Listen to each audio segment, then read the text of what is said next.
by analyzing actual sightings from the Audubon Society century-old Christmas bird count program and results of the annual breeding program conducted by the U.S. Geological Survey.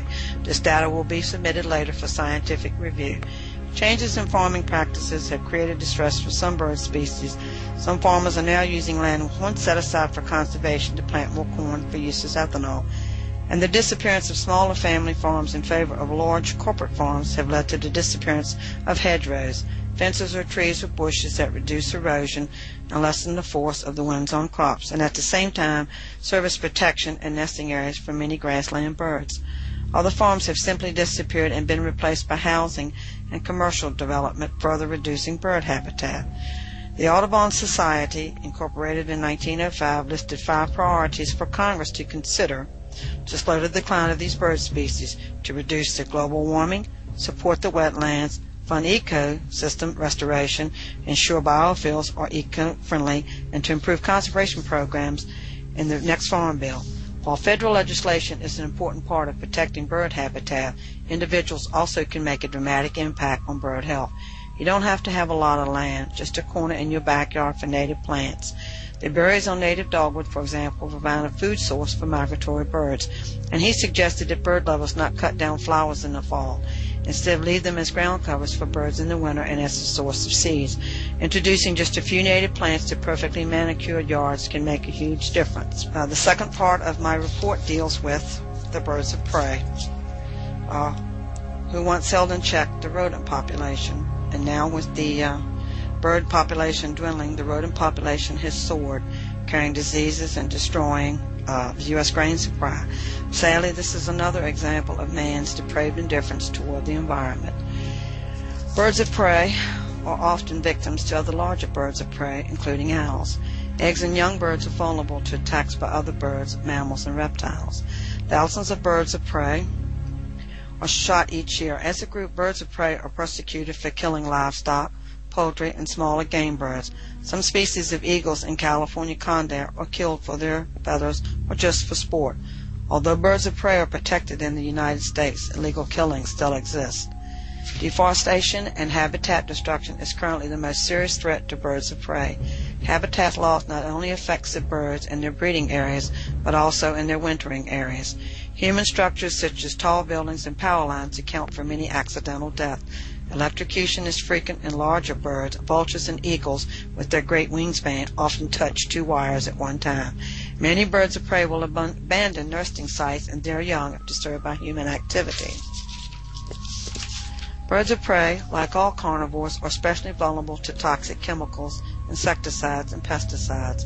As chemicals are passed up the food chain from plant to plant eater to meat eater, they become more concentrated in tissues of the animal. DDT and PCBs are extremely harmful in concentrated amount. A buildup of pesticides and toxic compounds leads to illness in the birds of prey, resulting in the thinning and breakage of fragile eggs. Other forms of pollution, such as oil spills and acid rain, have caused a serious decline in birds of prey. Discarded trash like fishing line, plastic bags, and plastic six-pack rings further decimate the younger bird population. Many birds of prey are deliberately or sometimes accidentally poisoned. Though direct poisoning is outlawed in the United States, it is still permissible in other parts of the world. 90% of accidental poisoning occurs when birds of prey eat rodents or smaller pest birds that have been poisoned by farmers. Ranchers in Texas, Arizona often lace the carcasses of coyotes, wolves, and jackals. The carcasses are set out deliberately for the birds of prey to eat. Birds of prey are exposed to a host of bacterial, viral, and fungal diseases. Internal parasites such as heartworms and maggots may make the birds weak and vulnerable to other environmental factors. Young adult birds of prey are most susceptible to starvation. Unable to compete for food and inexperienced at catching their own food, they quickly die off. We are rapidly approaching the point of no return. I have included a list of American bird of prey which are now on the endangered list for 2008. The golden eagle, the northern harrier, the osprey, the American kestrel, the prairie falcon, the peregrine falcon, the sharp-shinned hawk, the Cooper hawk, the North Coast hawk, the great horned owl, and the great gray owl. A final thought. At the present rate of decline, it has been predicted by conservationists and wildlife management experts that by the year 2020, the majority of bird of prey will be gone. No longer will their haunting cries pierce the sky above us. I will never understand, nor do I want to understand, why anyone would want to kill these magnificent creatures. What sort of person could take pleasure in watching a beautiful and free spirit spiral toward the ground? It is a sad day indeed for those of us who dwell on planet Earth, for so it would seem mankind knows the price of everything and the value of nothing. Thank you. Thursdays on the Edge.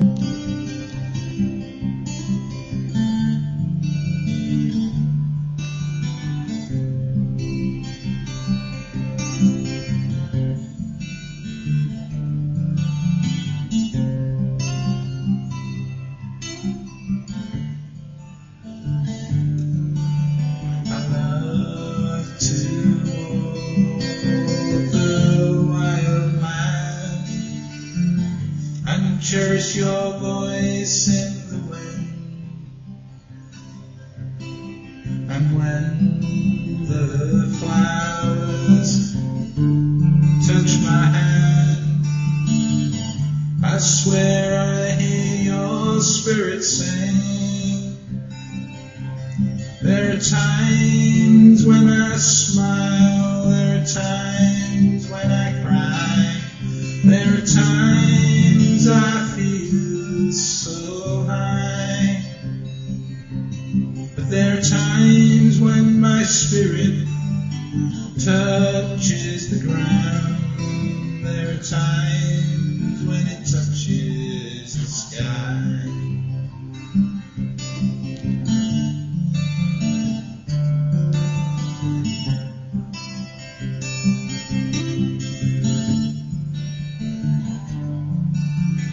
Time the innocent walk the earth as pure as virgin snow. It spoke to our fainting Eden's word, but now we've let it go. And your voice from the wild is a warning to us all. The time is upon us, the old ways will stall. We must sway with the trees and be pushed by the breeze, in case our spirit falls.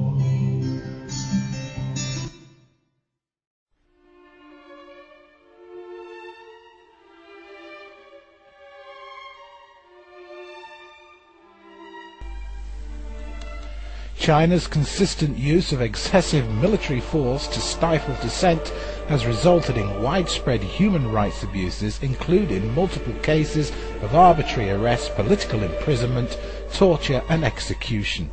Human rights groups have documented at least 60 deaths of peaceful demonstrators since 1987, and there is thought to be many, many more.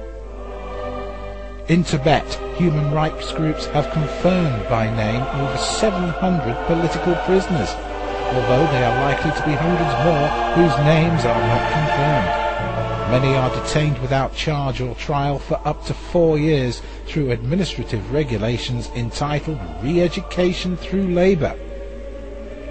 China is a major player on the international economic scene, and many Western businesses have their interests over there. They make vast profits out of cheap sweatshop labour. China's human rights record is abysmal. This regime is both oppressive, totalitarian, and they don't give a damn about the freedom of the individual or the freedom of speech. In recent weeks, the oppressive Chinese regime have dealt a vile blow to freedoms in Tibet. Monks have been killed, innocent people have died. Most Western governments are just paying lip service against these abuses.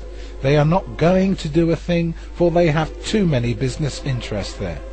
They make too much profit out of sweatshop labour. So